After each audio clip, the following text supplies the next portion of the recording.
What up, everybody? Welcome back. I'm your host, JP, and this is my co-host, Josh. I hate this. Hey, everybody. This is my co-host, Josh. Hi, everyone. There you go. There you go. Stick to the script. What are you doing? What you And welcome back to another episode of the FilmBros podcast. Oh, my God.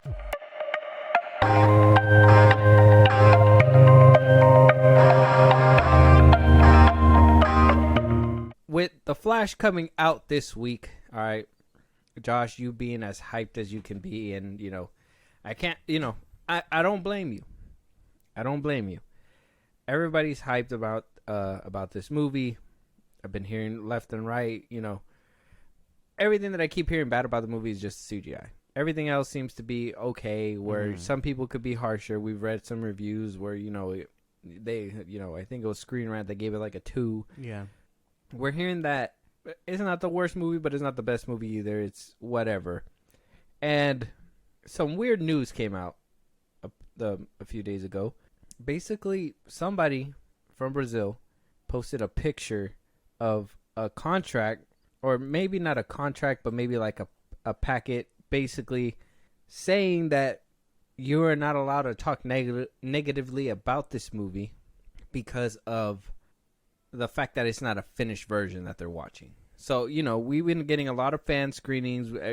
Like I told you before in a different episode, I feel like everybody's watched it but us. Like, we're outside the club, So, there's people in comments that say this is real. There's some people that are saying it's not. And if that's the case, why is only some places getting this? I traced it back to the original person who tweeted it, and he says that WB has even messaged him to take it down, but he has yet to do so. So, I mean, I don't know, man. What do you think? Is this still the hype train that you believe it is, or do you feel like this is, manufactured hype? Do you feel like the tone's gonna change when the movie comes out?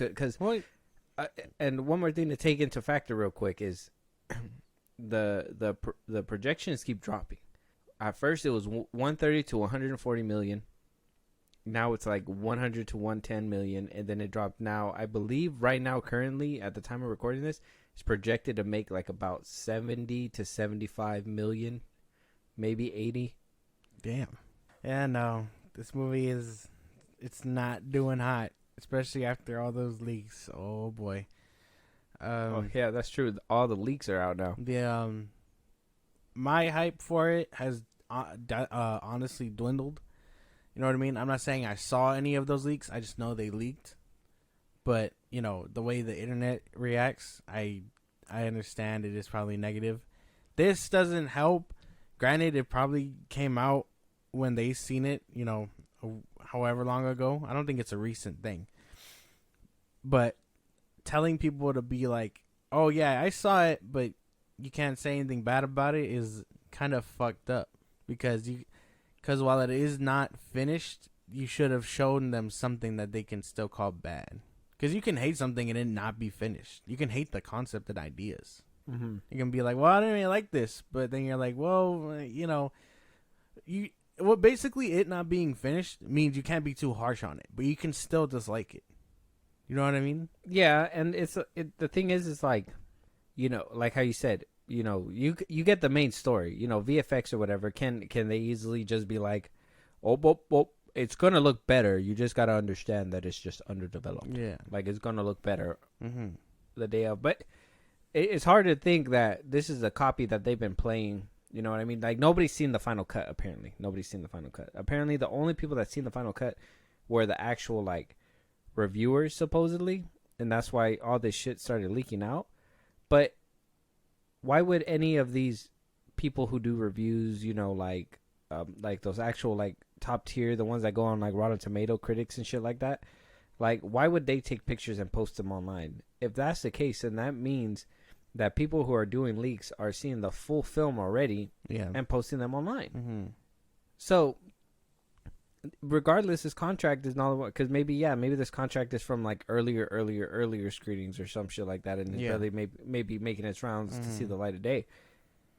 But regardless, I regardless, telling these people, hey, you can't say that it's bad, but at the same time, that's why I think at least a good chunk of reviews, I don't know if you've seen them, but a good amount would be like the CGI is still unpolished, or it would be like, oh, believe the hype or whatever, and then be like, though it's unfinished, the story is really good or whatever. You know what I mean? Like, a lot of the tweets would come out looking the same, or some of the reviews that would come out looking the same, and I'm just like, is this like, yeah, I'm not sure. There's a lot of weird stuff, and here's my thing with all these people coming out that are like famous or rich, like we said it before, Jaden Smith, Tom Cruise, David Zaslav, all these people, James Gunn, all these people coming out saying that it's good, like one of the best movies out there, best movie of 2023. Why is the general public saying nah? If that was the case, a good chunk of people would be like, yeah, and then the minority would be like, nah. But it seems like it's a 50-50 split. I don't know, dude. I can't even put my finger to it, because, again, it could all be manufactured. We don't know for sure. Or, people have their own reasons for not liking the movie. Because, I mean, watching an unfinished product can also taint your idea, and then maybe they just don't like Ezra, so they're like projecting their hate of Ezra onto the whole movie, or whatever. Different circumstances, but the consensus is this movie sucks. So you kind of gotta believe everybody and be like, well, this movie might not be everything that they say it is. I'm just worried about that ending, man. If leaks are true, and I'm not even talking about the recent leaks, I'm talking about like the stuff that that were on set. That people that were on set keeping it hushity hush, you know what I mean? They leaked whole scenes now. I haven't even seen those scenes. I'm talking about the little things and tidbits that the scoopers were giving us. And if scoopers can be correct, it sounds like I don't know if this is a spoiler or not, so I don't know if I should say it. What do you think? Should I say it? Is it too much of a spoiler if it actually happens? Like, I don't know if you know what I'm talking about, obviously. Probably not. No, but I don't know. You never heard the scoops? No. Didn't we talked about it actually, that Clooney might be involved by the end of the movie? Yeah. We talked about it. Yeah, we did. So I don't know if it's a huge spoiler, so I would suggest if anybody just wants to know nothing, skip a little bit ahead, but are you good with it if I just say? Yeah, it's fine. It seems like, here we go, guys. It seems like that if it's true, that if George Clooney is at the end, if they signal to it, if they indicate it, or regardless, does that mean that they're dumping the Snyderverse and the Clooneyverse? What that mean isn't that what that would mean, right? Or unless that's James Gunn's new DCU, I don't think we're gonna. I think the Flash is gonna be like the end all, be all. If those scoops are correct, and from what I'm hearing online, it's not sounding so good. So I'm not 100% sure what is what is and what isn't around right now. Is just a bunch of rumors, bunch of speculation, and I don't know. Oh my God. Yeah, can we respect him if that's the route that they go? Hell no.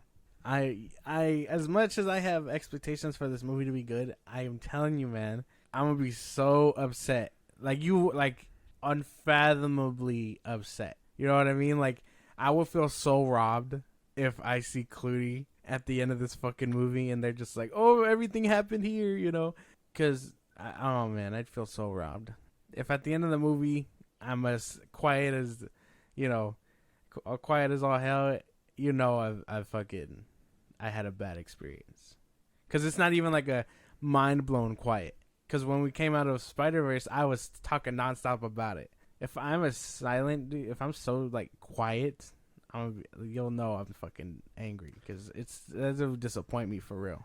If it comes out and this movie's not what everybody's hyping it up to be, I'm going to be pissed. I'm going to be done with. I'm going to be like, look, I'm going to have to believe everything that all this shit is showing me, and I'm going to have to be like, nah, Warner Brothers tried to fucking finagle everybody. You know what I mean? Like, it's really just that they put too much money into this movie that they can't scrap it. That's what I'm thinking at this point. Like, it's just every little thing that comes out is not good. And I know a lot of people are out there, oh, it's just the Snyder cult is making, rumors and shit. Rumors aside, if this movie comes out and look, and it wows me, it's good or whatever, and I just don't like the ending because of wherever it leaves off, because obviously we're going to a new DCU, I could take that. I could be like, okay, it was a good movie. But if it's a shit movie and then at the end it's a shit ending and doesn't even give the characters a proper send off, then I'm not. You know what I mean? Like I'm gonna rank this for what it is, but it's not nobody trying to despair anything or shoot anything in the leg. It's just it sounds like to me like manufactured hype, and all they want is to fill those seats up with people because they gotta pay some bills. And they, like I said, if they could scrap this, like they could have scrapped Batgirl, they would have fucking done it. 100%. They don't care how good the story is. They would have scrapped this shit in a heartbeat because you got to think of everything that's going against it, right? We got the split fandom. Ezra Miller. You know what I'm saying? Ezra Miller. Now, it has some or a lot of the backstage stuff that's going on behind the scenes with Warner Brothers, right? The writer strike that's going on right now that apparently Zaslav's really in a bad eye for. Some of the good things that are going for it, possibly, maybe, that apparently Ezra Miller is a good actor in there. So that's word of mouth's going good about that. Michael Keaton coming back as Batman, depending on who you like. That's like a 50-50 positive because depending on who you ask, I'm pretty sure not a lot of people are so excited for this. This is the first Flash movie. I mean, that has to have something good, and that's such a bad thing too because if it's the first Flash movie and it's not a good movie, damn. I don't know. It's just so much going on. It's. I think I just want to see this movie and put it behind me at this point. I think that's where I'm at. Like, I just want to see it and just say that I saw it so I could be over all this. Honestly, yeah. Because the anticipation is killing me. Even as excited as I am for it, it's irritating because I'm on that same boat where I want to see it just to see what it comes out to. You know what I mean? Good or bad. I want to see what it comes out to. We're almost there. A few more days. Pretty soon everything will be out there. Pretty soon we'll finally feast our eyes on this. No press from Ezra, so we're not going to hear anything from him at all. We'll probably see him at the premiere. That's it. Yeah. What a movie. What a ride. To think that it's almost over. That's the thing. To think that this is gonna, we're almost to the very end of all this shit. Years of just script changes, hands touching this movie, this and that, and like if it doesn't end up good or at least decent, it would have been for nothing. Also, James Gunn can have his universe. That's all this is leading up to. Why you say it like that? It's not just for James Gunn to get his universe. Yeah, bro. it is. No, it's not. Yes. No. Well, at this point, yeah, it is. Before it was they're Hamada They're just trying to make a DCU. Before when it was Hamada, he was trying to retcon Snyder. That was the purpose of this film. Now it's to be done with all of it, so James Gunn can start anew. That's true too. And how dirty would it be if he sent some to the Clooneyverse, man? That's just the only thing that's disrespectful to me. I'm just like, damn, bro, you're just gonna send him to the Clooneyverse and call it a day? That shit. And I know, he wasn't around for the rest of the movie, but the ending, he has hands in 100%. He wasn't around for the whole movie, but the way where the ending's at and everything, he has a say. You're not about to tell me that Shazam 2 had hardcore and what's his face in there way before. You know what I mean? That shit, no, there's no way in hell. Nah. But it's almost here. Pretty soon we'll stop talking about this. Yeah, eventually. Or maybe it will probably not. Depends on how salty cemented. I am. This is like, honestly, this is like a big point in like cinema history. The Flash. 10 years in the making. Fucking so much drama. Fucking criminal charges. People being racially motivated to kick people out of movies for whatever reason. Another director being sucked in and having beef with them. Another director's vision being scrambled and chewed up and spit out. Directors quitting superhero genre altogether. This movie, the historic impact it has on Hollywood, cinema, film in general, will finally disappear in about a week. Yeah. Yeah, and then the aftermath happens. And that's a whole new era. I can't wait for that that's one. something else. that is something else. This era will die in the birth of a new one. Whether it's good or bad, we'll have to wait and see. Yeah, for sure. Are we gonna see evil or good Barry? We will see. But moving on though, somebody who should be getting credit and honestly sounds great.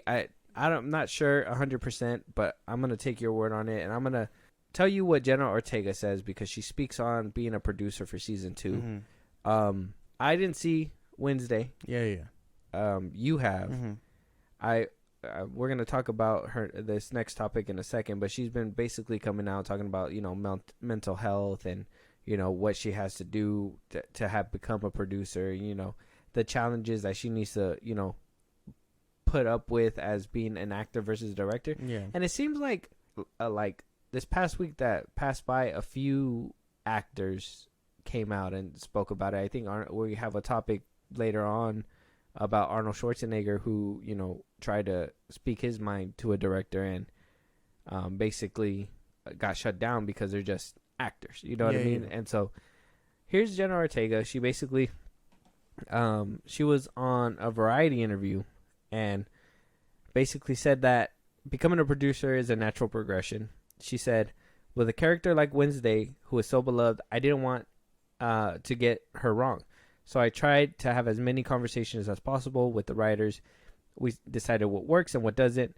In preparation for a second season, we just wanted to make sure that we could start the conversations earlier. I'm just so curious. I want to see outfits, new characters, scripts. She wants to lean into the horror and the horror aspect more in season 2, and that they're going to be ditching the romantic love interest, which is really great. Thank God. We're going to get bolder, more darker. I've never had to do a serious period piece before. She says, I think we want to up the horror aspect a little bit and then get Wednesday out of the romantic situation, let her be her own individual and fight her own crime. So, and that's just a little bit into, I guess, Wednesday season 1. What do you think about all this? I haven't personally seen Wednesday. That's good. I'm actually really, because the first season was cool. It did have that whole like mystery element. You know what I mean? Mm-hmm. But thank God she's taking out the love interest shit, because it was such a, it wasn't the half of the story in season 1 was her being like bouncing back and forth between this love triangle that wasn't really a love triangle. It just felt very forced, and I was like, I'm not vibing with this. You know what I mean? One dude was like, I guess he knew her from when they were younger, and so he just automatically caught feelings after seeing her again. And then the other dude, she barely knew at the school she went to, and then he felt a type of way because so on and so forth. Their love triangle just didn't work out.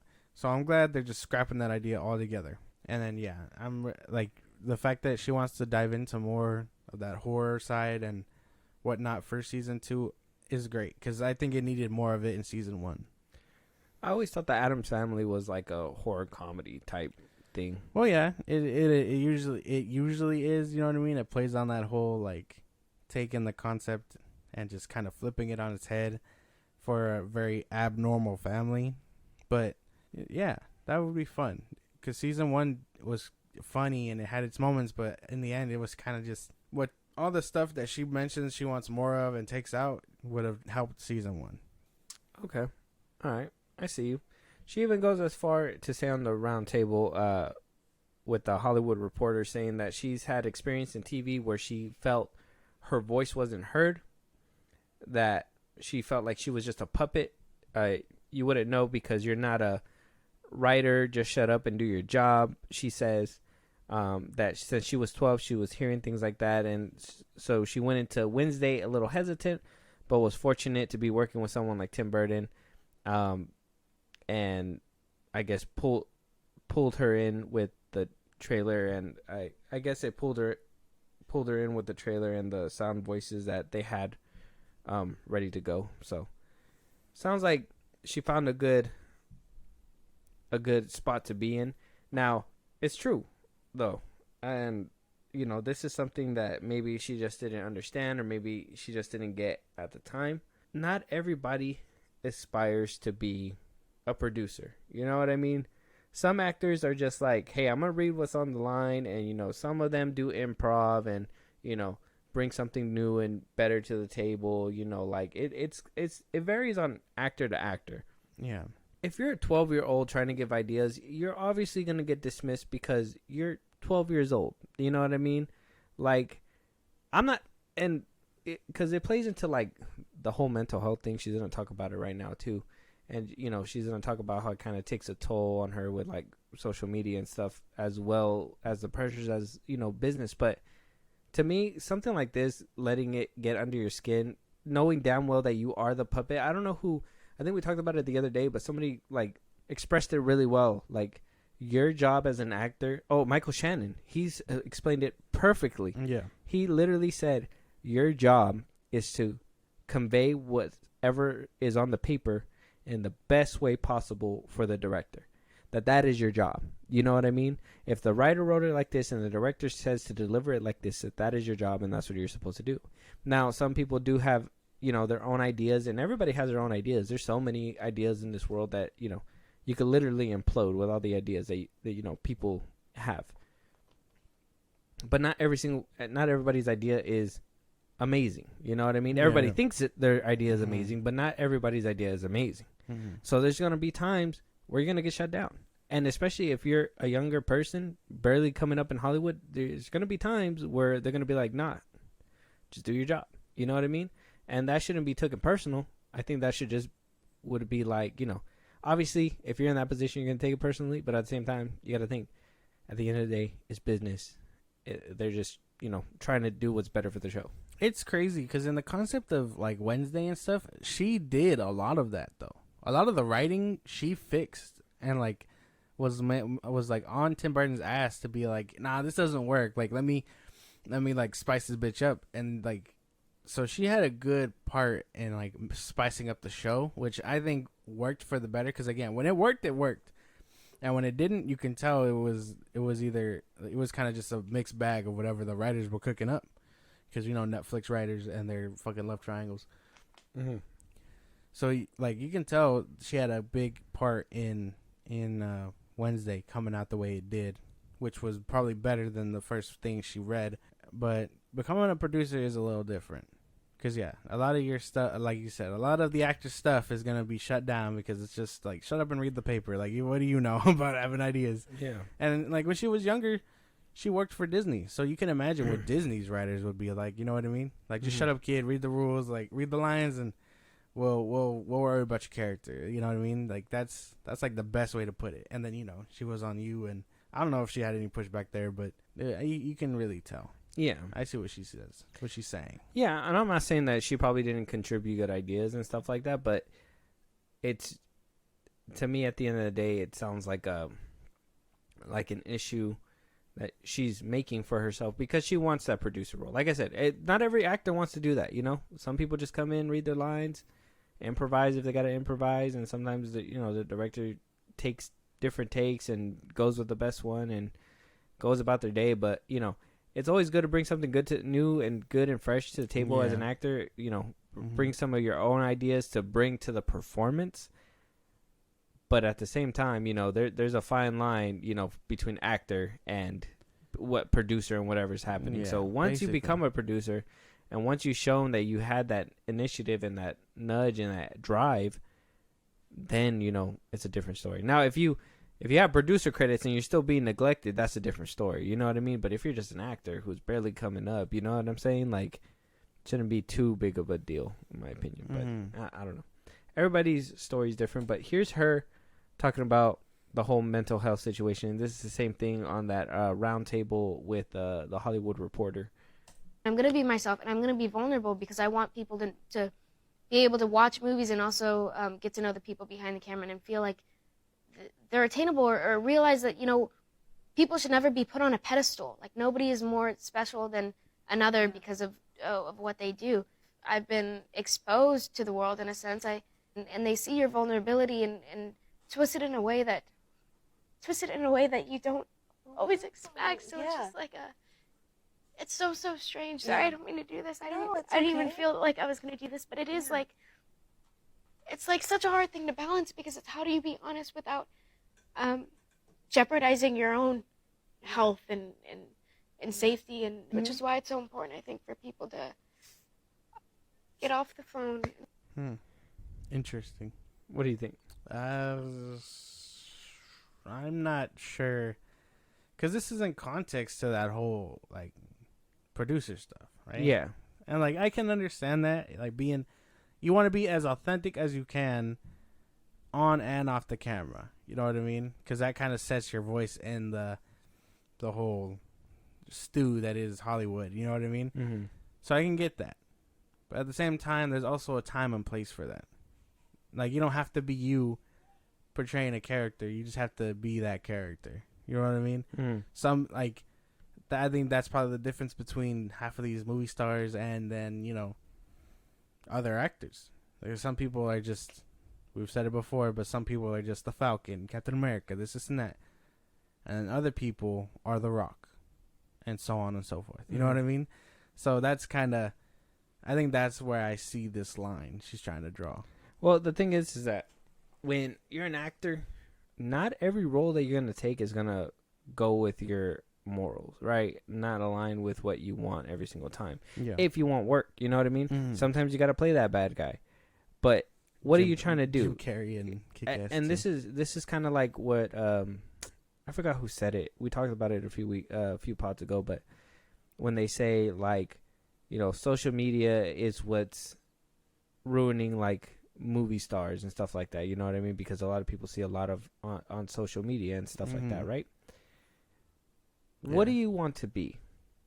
You want to be an influencer, or do you want to be a Hollywood star? You know what I mean? See, us, we want to be on podcasts. We want our opinions to not be golden rule, but to be heard. You know what I mean? Talk stuff like that, have that conversation. So we are on social media. We need to be on social media. We got to promote it, whatever, and blah, blah, blah, blah. Hollywood stars don't need to be on social media as much, if that makes sense, right? So when you're an influencer, you're on social media a lot to the point where they know every single thing, or at least whatever you portray on camera or whatever is on the computer, you're going to know about them, right? Yeah. If you are an Hollywood actor, you're going to be XY. It's kind of like with Jamie Lee Curtis. She's online or whatever. She says gun violence and blah, blah, blah, blah, blah, whatever. But then she gets dragged for being in Halloween Ends and using a gun. You know what I mean? Yeah. And then she has to come out and defend herself and blah, blah, blah, blah, blah, blah, blah. But she's a badass. She don't give a fuck what anybody says. Basically. Same thing with Chris Pratt. Like he came out and said some religious views or whatever and blah, blah, blah, blah. And then he was basically burned on the cross for it, right? Because he was, trying to express it. And then, a lot of people didn't know if Super Mario Bros. Was going to do good because of the whole controversy and blah, blah, blah. So if you don't want those kinds of controversies, if you don't want those problems, then be like Tom Cruise, who is never on social media unless he's posting himself jumping out of an airplane promoting a movie or something. You know what I mean? Or like all kinds of people. You see people have Twitter, but you don't see them using it as much. You're not like, you don't see your average James Gunn, your average, I think Rachel Zegler, she was in Shazam 2. And she was over here trying to defend the movie and promote it on Twitter and stuff like that, and found herself on the wrong side of Twitter with, a lot of people were saying a lot of Snyder cultists were bullying her because of whatever was happening. But if you're a Hollywood star, why are you meddling beneath with, Twitter users and stuff like that? You know what I mean? You're punching below your weight. You know what I'm saying? Yeah. And that's not what you should be doing. You should be focused on being the best actor you can be, so people don't think like, Johnny Depp's image is kind of messed up. So is Will Smith. See, I'm trying to think of a lot. Like, social media is a real bad place to be. Like, you can be looked at really good or really bad. Let's say Johnny Depp before everything happened in 2016. Yeah, he was looked at as just a movie star, right? Edward Scissorhands. Everybody knew him from there. Everybody knew him as Jack Sparrow. Nobody knew anything else besides those things. But then once all those bad images came into light in 2016, now he's this terrible person. He's a woman beater, blah, blah, blah, blah. Like, now he's barely building his career back up. You know what I mean? You get what I'm saying with all this stuff? I get you for sure. It's just, a lot of it is like yin and yang. Like you're gonna take a little bit of the good with the bad, and vice versa. That being said, like you just said, if you're gonna be on social media, you got to deal with the backlash. We've seen it with James Gunn. He tweets. What happens? Not only is he trying to be good and promote his stuff, but he gets dragged under with everything else, and he retaliates. So that's the bad. So a lot of it is just like that. But if she wants to be seen as being as authentic, social media probably isn't the way to go. Because a lot of it is like, oh, I wanna get to know you guys, Q&A in the fucking my story, this and that, But then you get sick comments that'll be like, oh, so on and so forth that she's talking about. So a lot of it is just that. So her trying to draw this line won't really do much in the grand scheme of things. Like on a personal level for her, probably.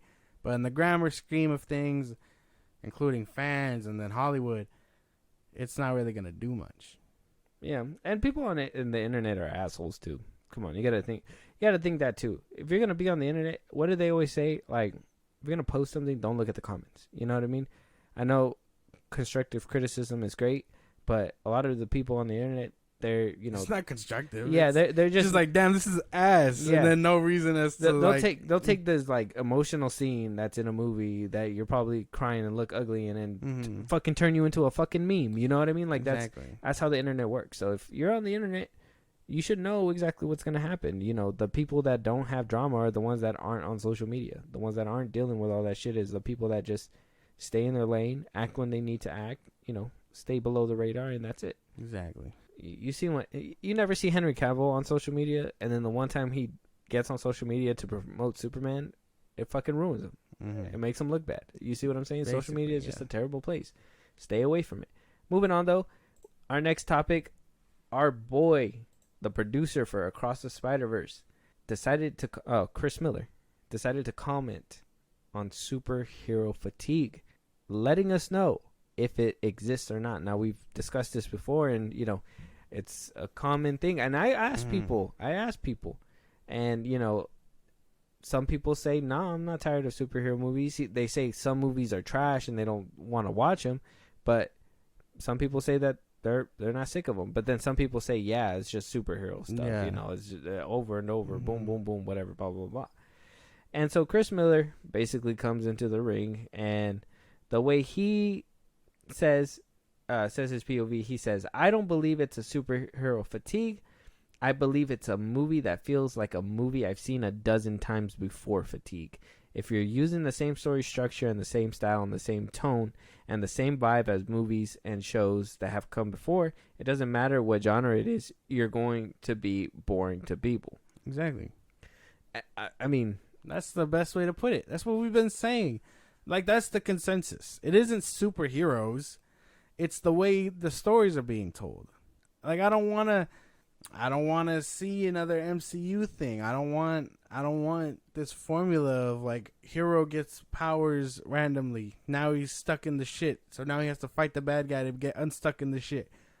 We've seen it. We've been seeing it for 10 years now. Further, more than 10 years. It's time to get creative. If you want your movies to stick and stay and be known and like art, like Across the Spider-Verse is, you gotta expand your horizons.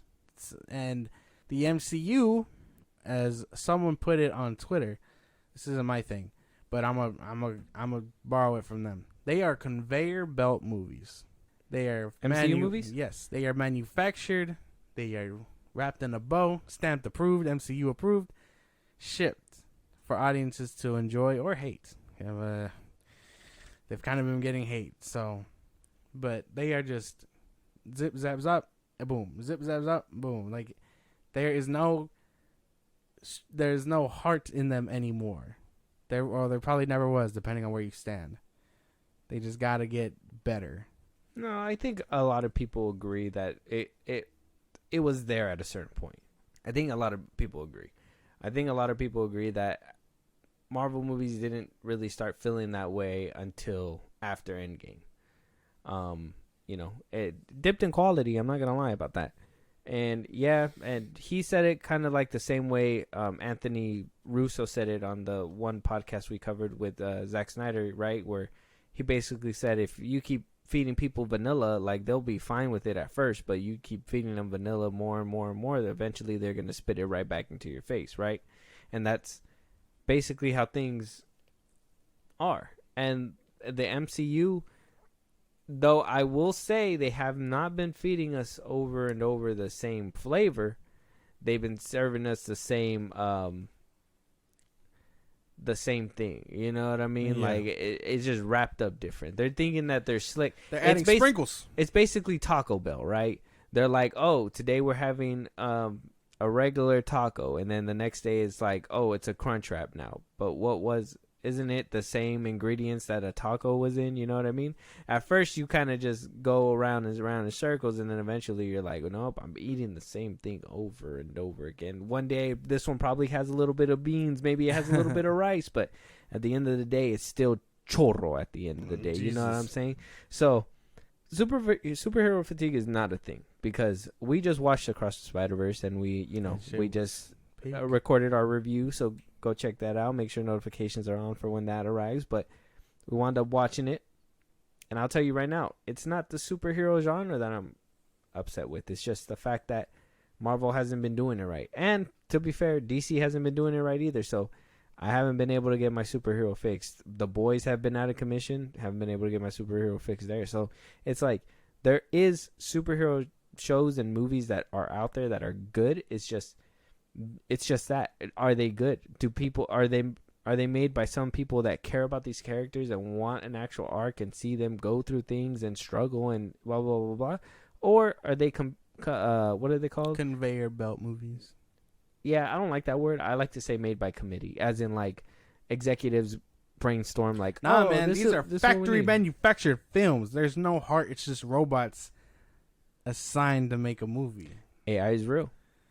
They're just like, damn, what we cooked with last time? Okay. And then they pop that into a formula and they're like, bloop, there you go. New film, quote unquote. How can you even say that? Because it's true. You like Shang-Chi.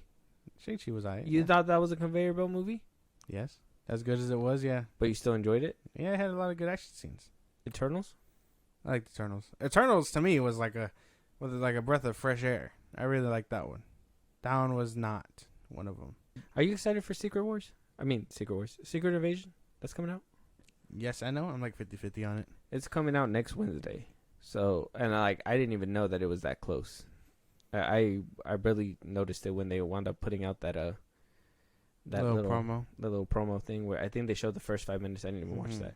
But I don't know. Did you see it? No, I didn't see it. I didn't want to do that whole password shit. So and that's why I say I don't think it's superhero fatigue. And this is what I noticed too. A lot of people label it differently, like superhero fatigue, or some people say DC fatigue, MCU fatigue. I personally call it MCU fatigue because, like I said, superheroes, I'm still down for that shit. I love watching that shit. I'm still waiting for Invincible season 2. It's the MCU, like you said, the formula. If you want to call them conveyor belt, I think that's kind of harsh. It sounds a little too harsh for me. I like to just think that it's true though. Yeah, no, it just sounds a little too much. It's just Ant-Man and the Wasp. I don't think they're conveyor belt Ant-Man and the because Wasp Quantumania.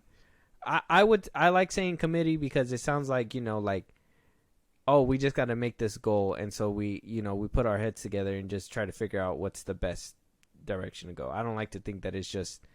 How can you say that when you didn't like the last? I'm just saying movies? when you say no. Now we're gonna get to the bottom. No. Hey, listen here, I'm gonna tell you why I don't like so you can understand. I don't like conveyor belt ass movies. I don't like when you say it like that because it makes me feel like I'm consuming shit. At least if we say committees, we can dress it up to be like. It was nice that you guys put it together, but no, thank you. You know what I mean? It's just a nicer way to go, okay? Nah. Maybe if you stop being a dick, you'd see that. No. Shit is shit no matter how you coat it up. You can put sprinkles on that motherfucker. It's still going to be shit, but with sprinkles. That's not how this works. They are conveyor belt movies. They've been conveyor belt movies since before Endgame. So then are you okay? Wait, since before Endgame? There's been a couple within those first few. Before Endgame? With those few phases, No. yeah. With phase 3? What movies were conveyor belt ass movies before Endgame? No. You pulled the trigger. You pulled it. They've been the same formula forever. When? When did it start? Iron Man, right? Set the pace. Great movie. Where have we seen hero get powers and villain get similar powers so they can face off? Saw it in the first Ant-Man. Saw it in Black Panther. Winter Soldier, kind of. That's one of the better ones. That's not one of them, but that's like a hint of the formula there. There's so much more. Thor 2 is ass. You know how Thor I feel doesn't have somebody the same villain. Avengers doesn't do that either. The Dark World doesn't have that. Iron Man 2 doesn't have that. Isn't the Dark Elf kind of like Thor's like? No, it's a totally different like the species. same no, thing. Iron Man 2, he didn't have to deal with the same. He had thing. the same Iron Man tech.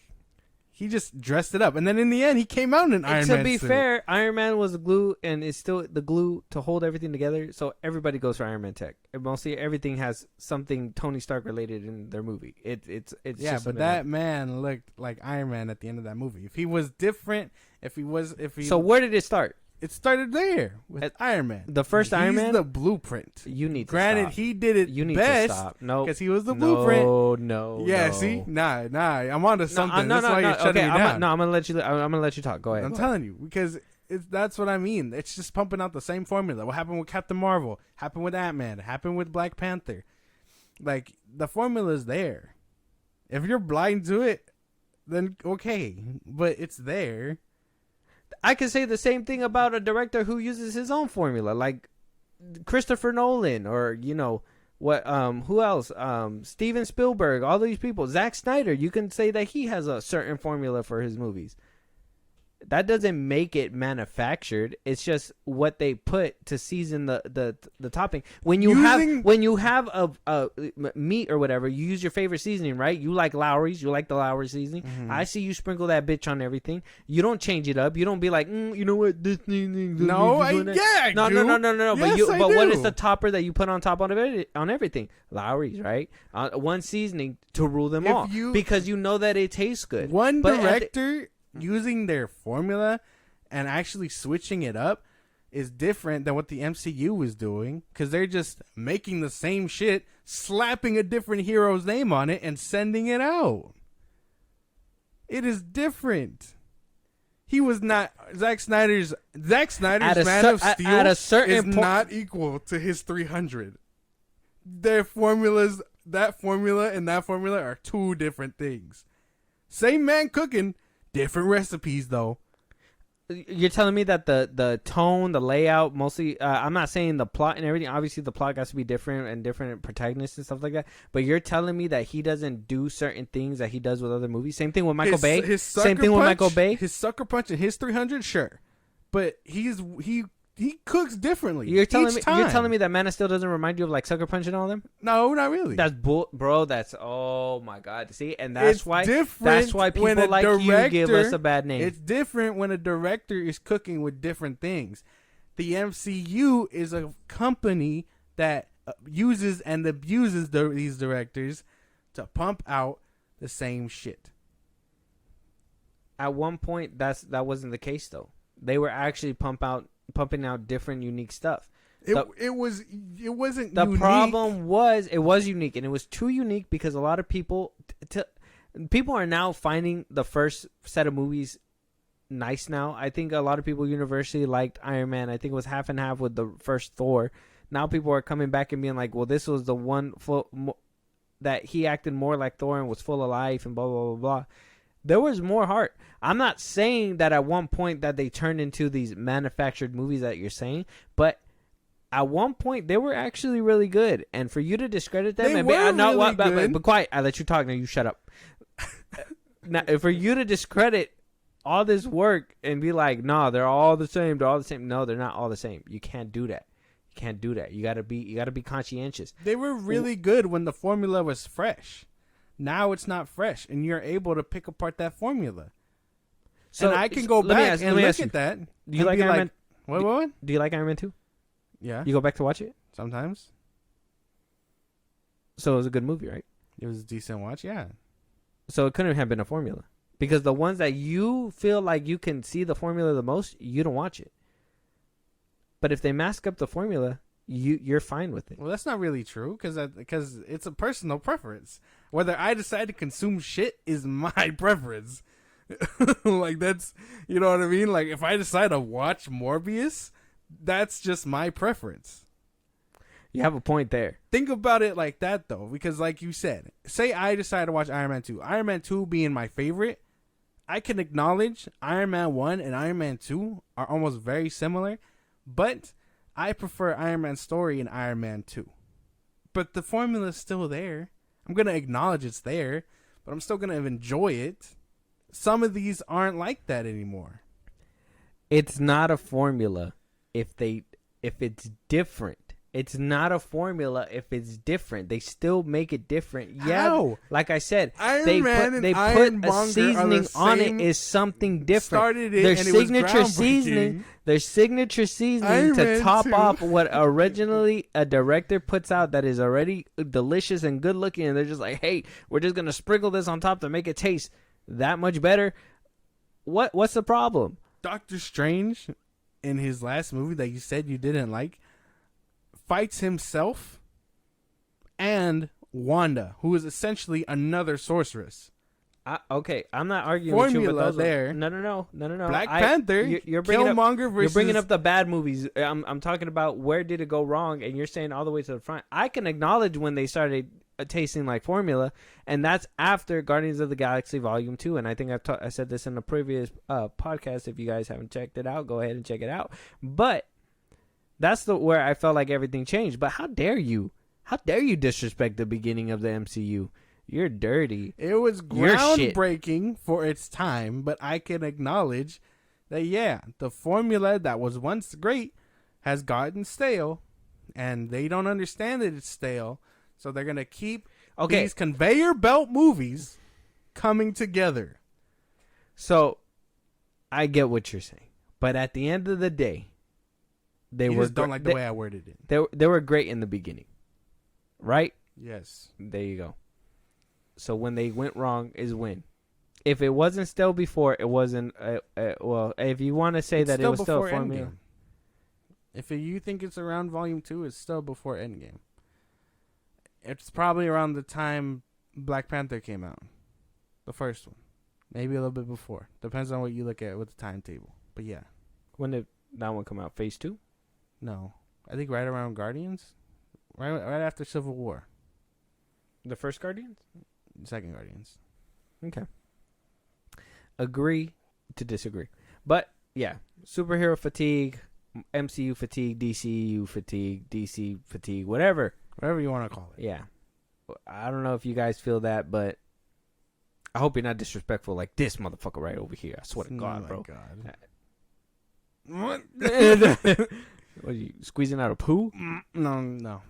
Sounded like it. I'm pretty sure to the audience it sounds like it. That Like, wasn't to it. me, I see that you're trying I to was flex, straight flexing. but it probably sounds like you're pooping, and I'm just gonna put that image in your guys' heads. There you guys go. Moving on though, Arnold Schwarzenegger. Okay, so like I said, he wanted to put in a documentary saying that there was a movie where he tried to ask to word something better that wound up being iconic, and that was in Terminator with James Cameron. Mm-hmm. So one time, James Cameron wound up he was asked about that line a while back ago, and he basically said it in the nice way where I guess in the middle of the shoot they were doing the police station scene, and the line is "I'll come back," and it wasn't meant to be a big moment at all. James Cameron co-wrote the Terminator. It was literally meant to be on its face, no problem, I'll come back. For some reason, Arnold didn't say, I'll come back, and I said, well, just say, I'll be back, keep it simple. So Schwarzenegger wound up, that's what James Cameron said, that he kept it simple. But Schwarzenegger wound up putting in his documentary saying that he thought I'll be back sounded funny because he was playing a cyborg. Because he was playing a cyborg, he thought I will be back sounded more machine-like and appropriate. I guess when he made the suggestion, Cameron wound up saying back, "Are you a writer?" And Schwarzenegger said no. And he said, "Well, don't tell me how to fucking write." Damn. And then it wound up becoming iconic. And Schwarzenegger basically, acknowledged that he was probably in the wrong. And, because, it wound up becoming this iconic line, "I'll be back." So, and this kind of leans in, like I said, to what Jenna Ortega was saying with, like, being an actor and producing and stuff like that. And this is what I mean. Schwarzenegger at the time, this was on the first Terminator. It was, Schwarzenegger on the time. 80s. Yeah, he was barely coming up. I think this was the movie that made him a movie star. So, he was just there to act. You know what I mean? And this is what I mean. Like, there's a time and a place. And people are bold. People give out ideas, and that's fine. And some people are assholes. And I'm sure James Cameron was young and was basically like, don't. This is hot. Like, he was. You hot gotta think shit. this was the fucking 80s, Yeah, bro. he thought he was hot shit around. Yeah, his my time. boy was in fucking Ferraris with no top, smoking cigarettes, and probably doing cocaine. That shit was crazy. It was the 80s, bro. Like, he was probably directing and doing a bunch of crazy ass shit. How do you think he got the idea to do blue fucking aliens later on in the fucking life? I don't know. So, do you think that this would be a cry for checking on your mental health, like Jenna Ortega said? Or? Well, no, because I mean, this is just part of the gig at the time. Now it's all about your feelings and this and that. But way back when, you were just there to do your job. There was no pushback. If you had a creative idea and the dude behind the camera was like, "Let's give it a shot, see if it works," then cool. You were in the clear. But if you're told to shut up and act, just act. No boo-hoo about it. You just did it. That's what he did. He was coming straight from Austria, straight off of doing like Conan and shit like that. He had no right to be like, "This sounds weird." Like, it doesn't work. It doesn't work. That was your short story? He said this in his documentary, the one on Netflix? Yeah. I gotta watch it still. Yeah. I want to check it out. But yeah, I wanted to watch it too. I heard it goes like in depth with his bodybuilding career too. Hopefully it's more interesting than Fubar, because my God.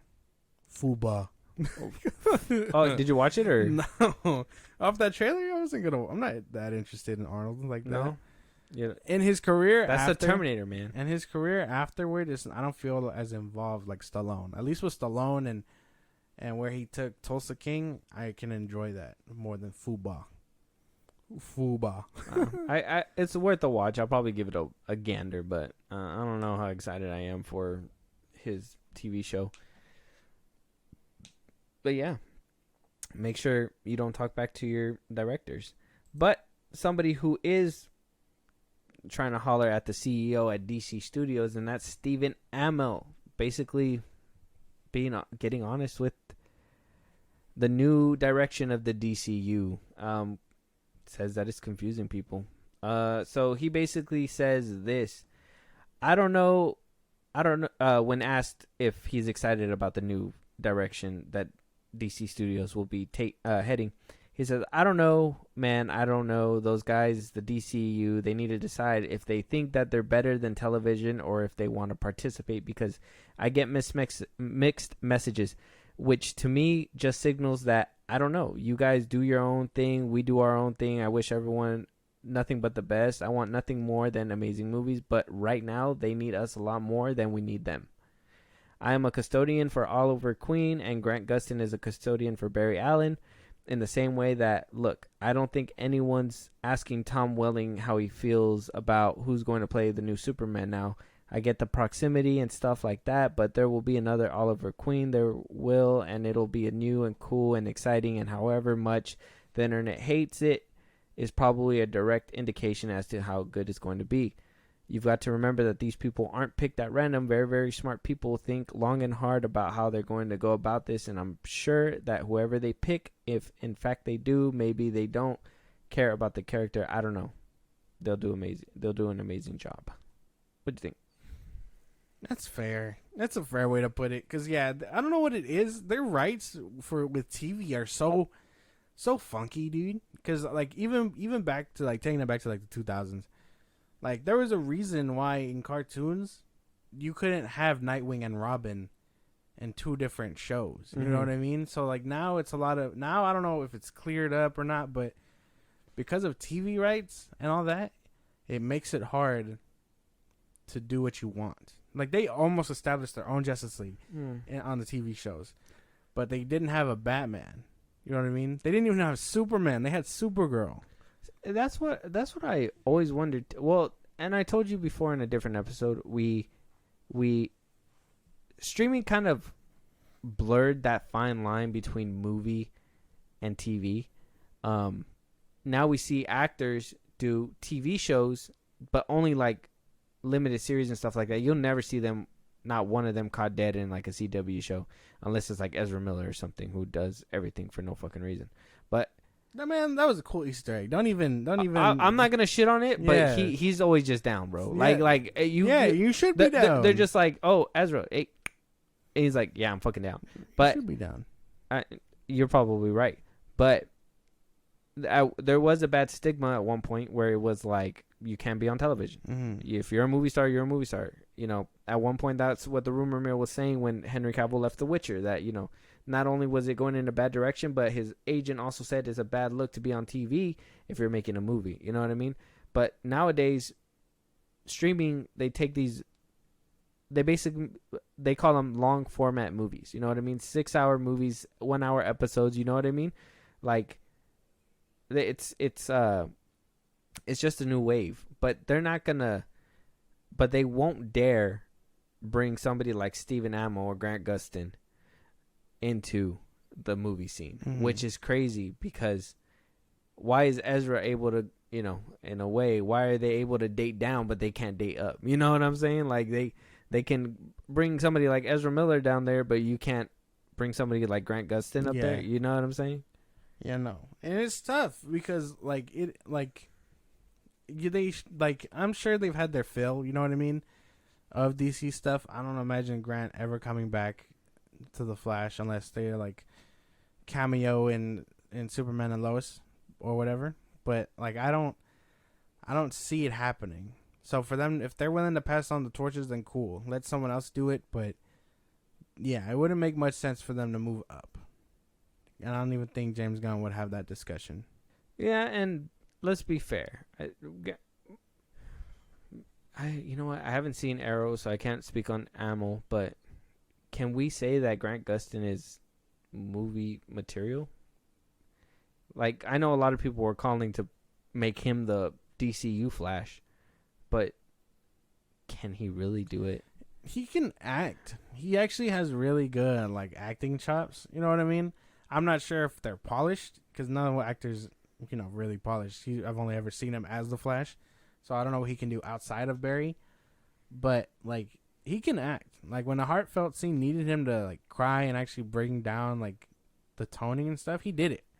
So I'm sure he's movie material, but nobody's gonna give him the chance. Nobody's gonna give him the chance. Exactly. He's been doing it for too long now, which is insane. Because think about it, they had what's his name on Legends, The OG? Brandon Routh. Oh yeah, Superman. They had him on Legends, and then they had him come back to play Superman too. So he obviously downgraded. Like you can tell that's a downgrade. But then you got how many movies have you seen him in? That's the thing. I think he's been in a couple besides Superman. Well, not as of no, not as of recently. He's been doing the shows. Yeah, because he got demoted to TV. Exactly. And what's his name? What is his name? The dude from 2.5 Men. Was he a movie actor? Not Charlie Sheen, the other guy. He was always a TV He's actor. always been a TV guy? Yeah. He was the Lex Luthor in that whole crossover event thing. So he's like a famous TV person. Yeah, the last movie he was in Scott Pilgrim versus the World. Damn, that's a long time. Yeah, 2010. I guess he has been doing a lot of TV then. Yeah, but he did a lot of voice acting for like DC and stuff like that too. No. Animation. That's yeah. We'll see. So there's clearly that fine line, and I don't think any of them are going to open up that conversation for these people. No. Like I said, but there's still a bad stigma, which is weird. Like I said, exactly, it's getting blurred, but yet it's still a line. Exactly, because he said he wants to branch out to TV shows too. That's what Creatures Commandos is. So like they're fine doing TV shows as long as it's a movie actor part of a connected universe, not something different, which doesn't make it doesn't make sense to me. Well, the TV shows are gonna go on Max. You know what I mean? They're not gonna be on CW, which, let's be honest, doesn't really have a big budget. Which, yeah, I think Disney did the same thing, right? They didn't it was on their network ABC, but they didn't acknowledge Agents of Shield like that. Supposedly, it was supposed to be Coulson. It pretended to die, and it was like a series about him, and Ghost Rider was in there and shit like that. But it was never canon to the actual. That one, no. The Runaways, no. Cloak and Dagger, those shows didn't make it. Yeah, which I wish they would have, because I heard Legion did really good. Legion's were good. And The Gifted, I guess, which is like that X-Men one. I wanted to get into that. I heard that one was like the one I wanted to see too was the one that we seen in Multiverse of Madness, the one Black Bolt, right? Oh, Inhumans. Yeah, Inhumans, but I heard that shit was ass. Yeah, and there's only like one season. So garbage, yeah. But I seen one clip where I guess he said something to his parents and he killed his parents, and I was like, oh, that was crazy. It was like a small clip. Yeah, no. A lot of these shows don't do them justice. Because even then, like I told you, I was excited to hear that the Runaways was getting their own show. Like, I've read their comics. They're good. Like, have you seen the show? I saw like a few episodes, but I wasn't. Well, that's why it got fucking canceled, because you don't fucking watch it, man. I wasn't vibing with it. Like, especially after reading the comics. Like, I watched it all. It was actually pretty good. Yeah, yeah. The third season, not so much, but I was assuming, because that was like around the acquisition when that season was coming out, so I didn't know if Disney fucked with it like they did with Days of Futures Past and all that shit, like New Mutants and all that. Yeah, so not Days of Futures Past, New Mutants and all that. So I didn't know if maybe that was the reason, but yeah, it wasn't a bad show. The first season I thought it was really nice. Yeah, no, maybe I'll have to go back and watch all these shows, but yeah, no, none of these are canon, which is crazy, because I guess apparently a lot of what happened in Agents of S.H.I.E.L.D. leads to the bigger outside universe. Like, I guess because of what I heard, that one season or one of a few episodes in Agents of S.H.I.E.L.D., they find out that what's his name has the Tesseract in one of the episodes, and then that leads the Avengers to find out in Age of Ultron that they know where to go look for the thing. So I didn't know that, but I guess it is supposed to be canon, but now it's just not. Yeah, what do you call it? That's I heard it was like coexisting with the MCU. Like, it was literally like the redheaded stepchild that they didn't want to acknowledge. You know what I'm saying? Like, it was just like, oh, is that your little brother? And they were just like, no, I don't know who that is. He just walked in with me. You know what I mean? Like, that's how they acted. But I heard everything, even to the point where they retconned or fixed that whole bar scene that they had in the Incredible Hulk with General Ross or whatever. They even added context to it. They did a lot, and I think even in the Netflix show in Luke Cage, they had a because at one point I was like, oh, it's the same thing. Like, Netflix is kind of skirting that line, but in Luke Cage they even mentioned the whole New York thing that happened.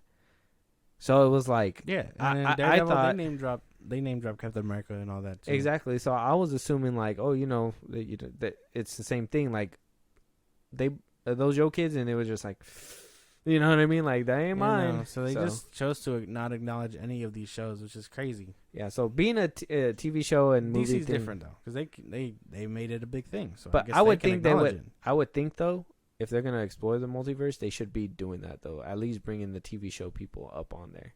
You know what I mean? Because even though it looked shitty, that whole scene for the Titans where they went through the multiverse, I thought that was pretty neat. And it's nice that they showed Shazam, even though they didn't show Zachary Levi's face. They were like, oh, we ain't got clearance for that. We're gonna make him turn.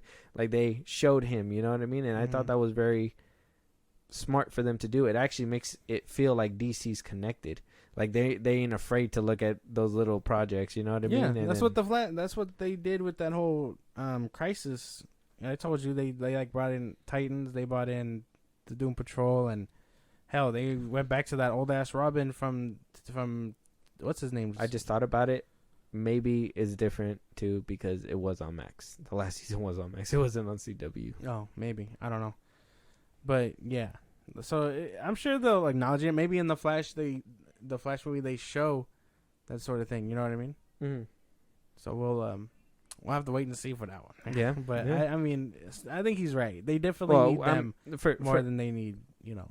Yeah, and I think also too when they were saying like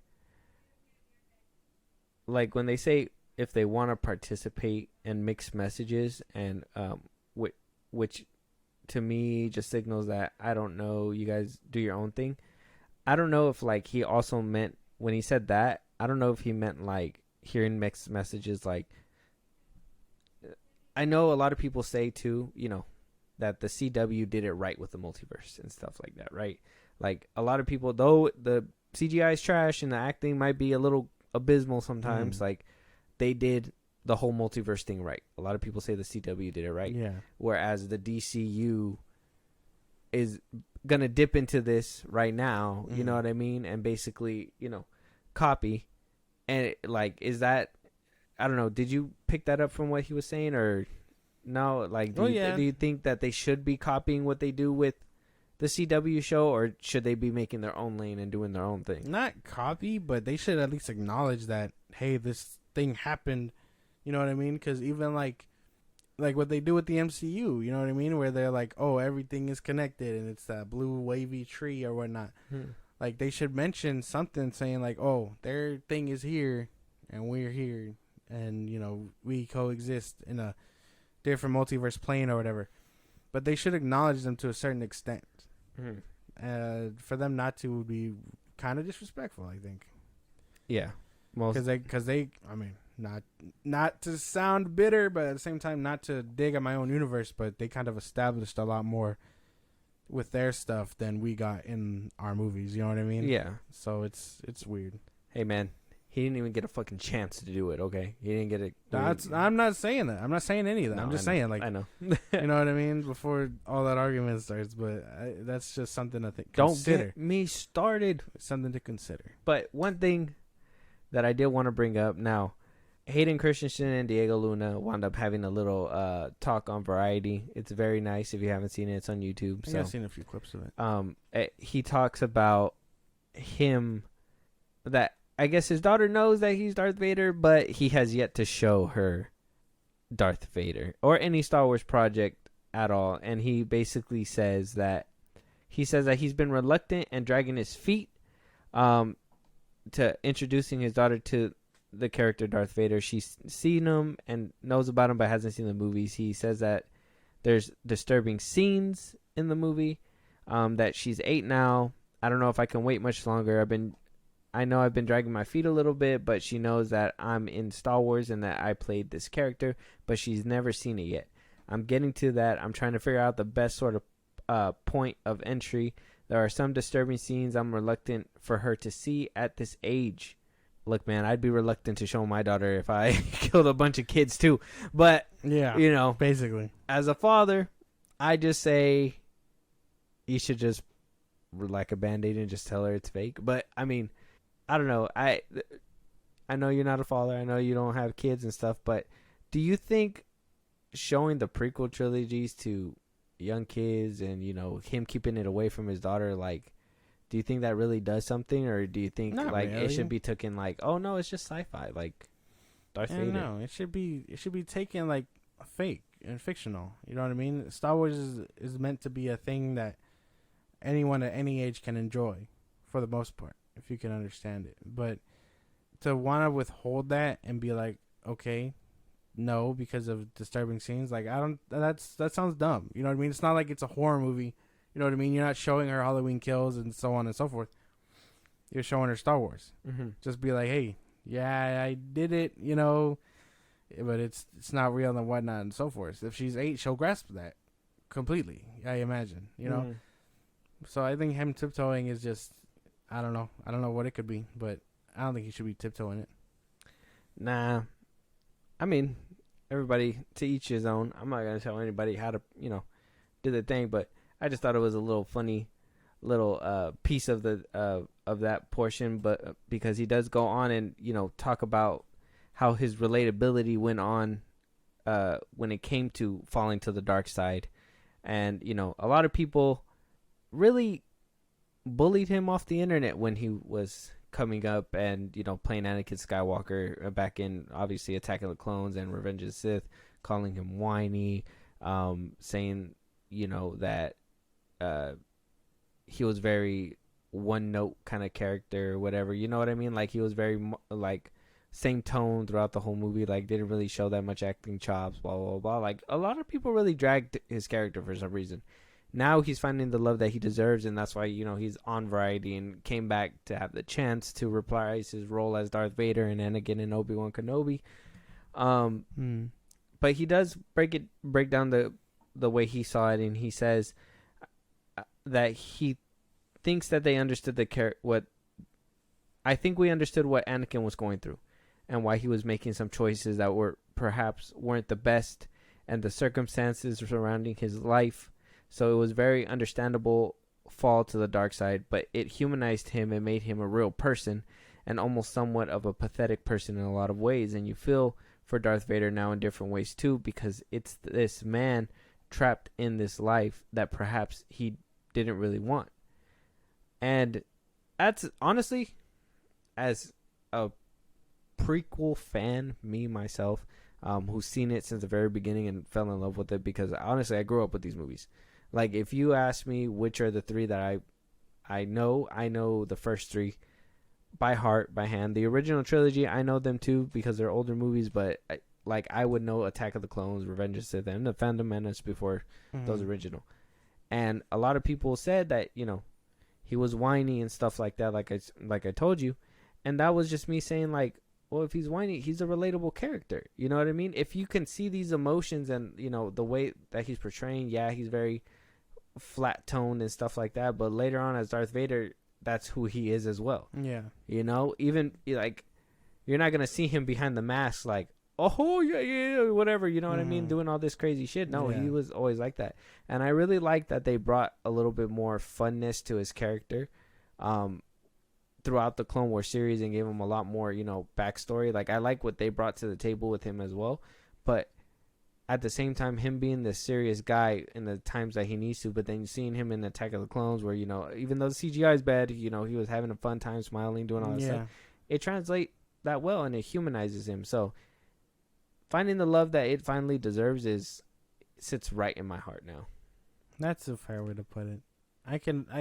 Because I can only imagine, you know what I mean? Obviously this isn't my era of movies. I got the sequel trilogy. So, like, I mean, I know them like the back of my head. It's probably why I defend them so much. But, like, I can understand that, yeah, he was bullied, you know what I mean? Which is a very fucking ridiculous trend to know that this bitch, Star Wars fandom has always been kind of this way since the fucking 2000s, apparently. Or not even 1990-something when The Phantom Menace came out. But, yeah, I can understand. Because even I think he was kind of relatable too. Like, I can not to the point of killing the younglings, but, you know, like, feelings wise, I understood what he was going for and stuff. So for him to be getting that love is cool. And I mean, I've always loved him too. So, you know, it is what it is. Yeah. So hopefully you show your daughter these Star Wars movies and let her see how relatable you really are, sir. Not the younglings part though. Just be like, we're skipping all this. Yeah, right. Just this quick scene, real quick. And Obi-Wan Kenobi too. Just this quick scene.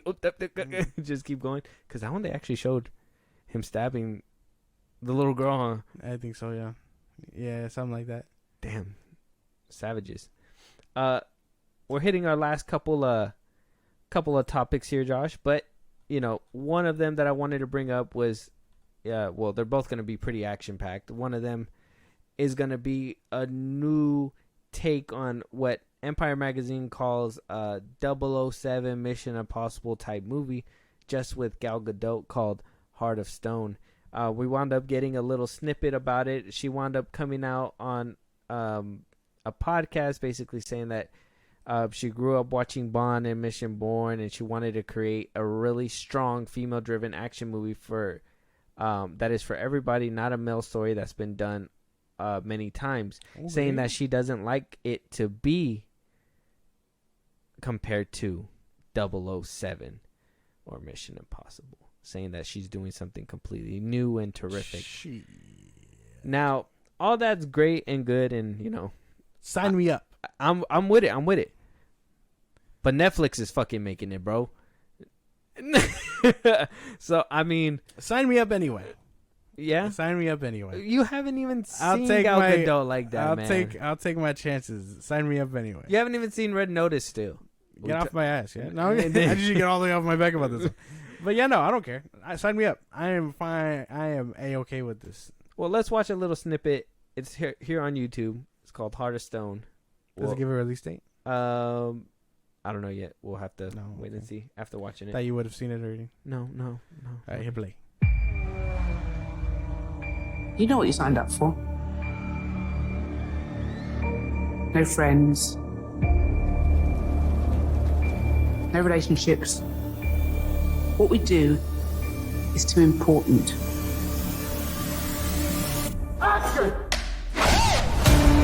Heart of Stone is going to be extremely epic. It's a super grounded, raw action thriller. It has these characters that you really connect with and feel for.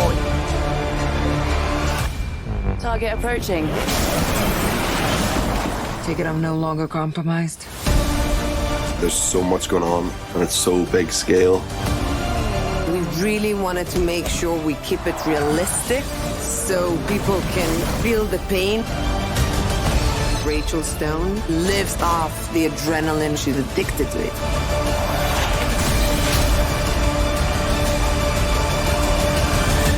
Stone? Stone!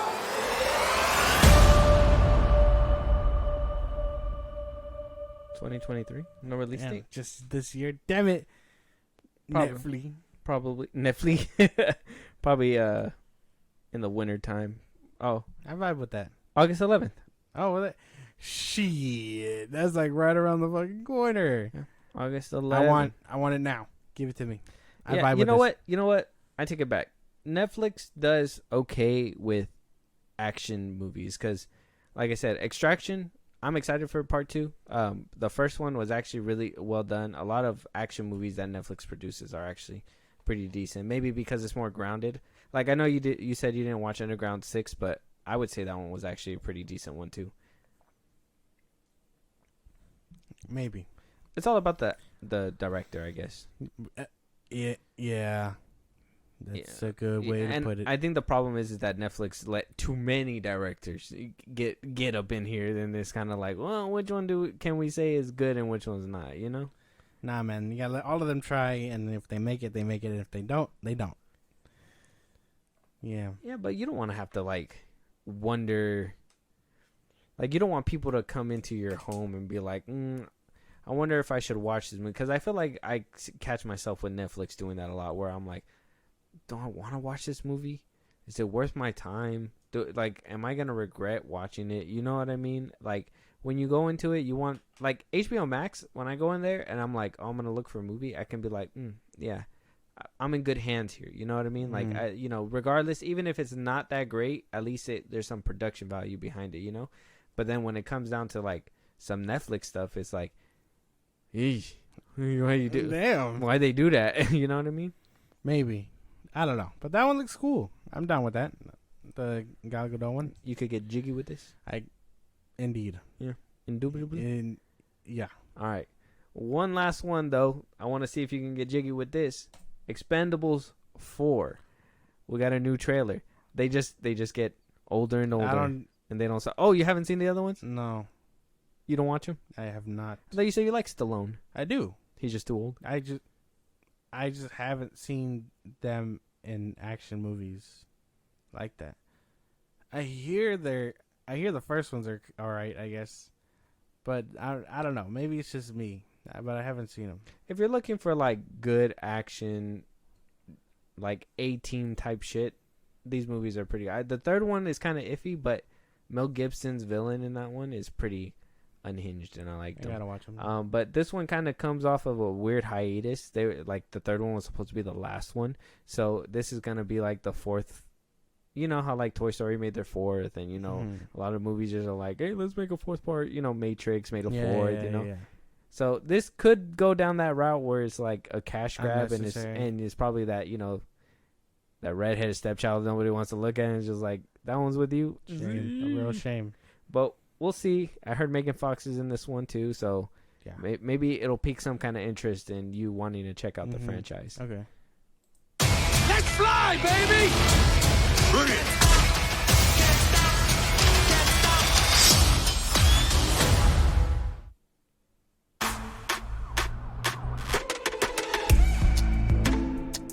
Welcome home, honey. Do you read now? What is this? It's classified. Coming with you. Oh, I'm sorry. Still together. You weren't invited.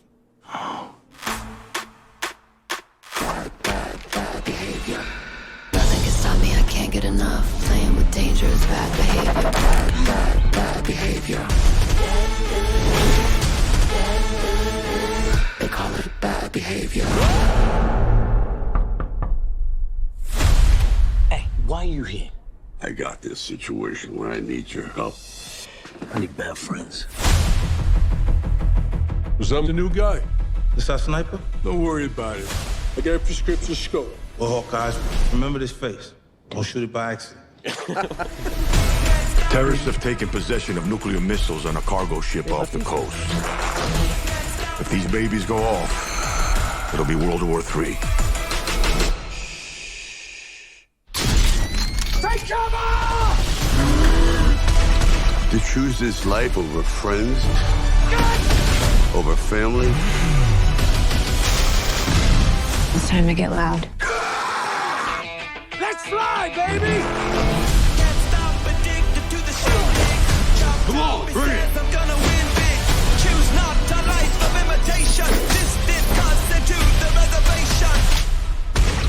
Now, that's what I'm talking about.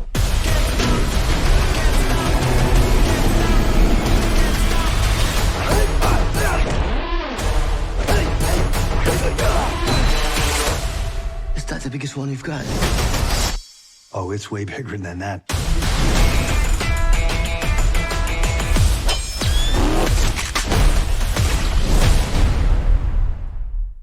They'll die when they're dead? Yeah.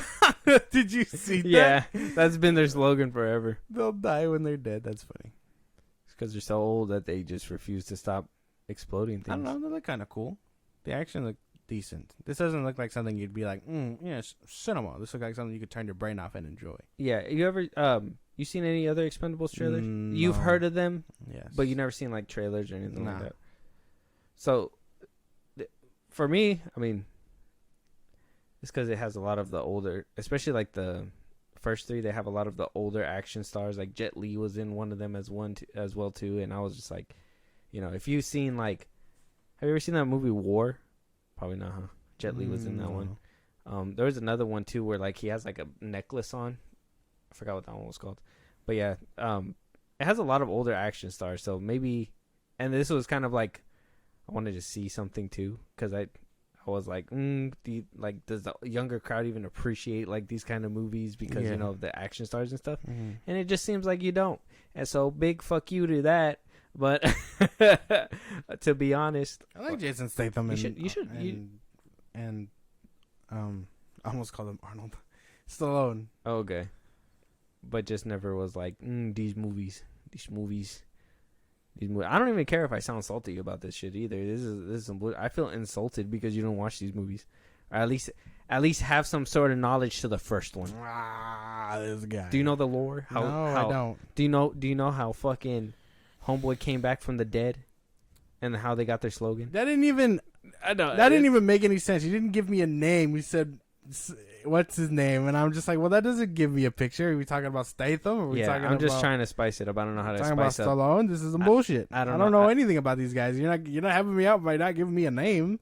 I don't know how to spice up the Expendables, so I'm just trying to spice it up. I don't know. But I mean, what do you think? That looked pretty good. Does this put you on? Are you feeling like I can watch these movies? Or are you feeling like I think I can watch these movies. I don't know about this one specifically. This one the trailer kind of looked like a straight to video kind of trailer. If I'm being for real, it gave me that kind of vibe. That weird Jason Statham and Megan Fox beginning fight thing was kind of off. Yeah, and then he just kind of shows up and is like, "I got a thing that I need your help with," and he's just like, "I'll help you with that thing."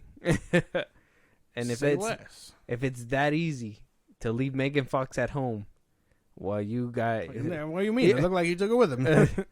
If anything, I'm just like, they're just okay with domestic abuse like this. Like it looked like they were destroying their house. Domestic abuse is cool as long as it's Mr. and Mrs. Smith style, and then they get it on afterward. Very good. Good job, Statham. I can't even be mad at that. He bagged Megan Fox. And you said that ex of Machine Gun Kelly, are they not together anymore? No, they're not together anymore. I thought it was like a false thing. No. I thought they actually are still together. No. She followed Eminem, man. I don't think he can recover after that one. Wow. That was probably dirty. When she was leaving, animal fuck Eminem. Imagine. And your music's garbage, you fake rapper. No. She just starts going for his neck. As she's leaving, she blasts Eminem. Throws mainstream sellout out the window. Damn. R.I.P. Machine Gun Kelly. But with that, that's going to be our last topic of this episode. If there's something that we missed that we should have been talking about, but we didn't, a topic that you guys want us to discuss, a movie you guys want us to review, or you guys want to support us in a big way, hey, Josh, go ahead and let them know where they can let us know. Twitter, TikTok, Instagram at FilmBros Podcast. You can hit us up there. Let us know about any movies or news you want us to cover. Listen to us on the go at Spotify, Apple Podcasts, or anywhere you get your podcast at FilmBros Podcast. Support us in a big way. Buzzsprout links are in our bios of the socials I just mentioned. Subscribe there. Get shout outs during our episodes and special perks. And then when it's all said and done, subscribe to our YouTube at FilmBros Podcast. And with that being said, we'll talk to you guys on the next one. Talk to you all later.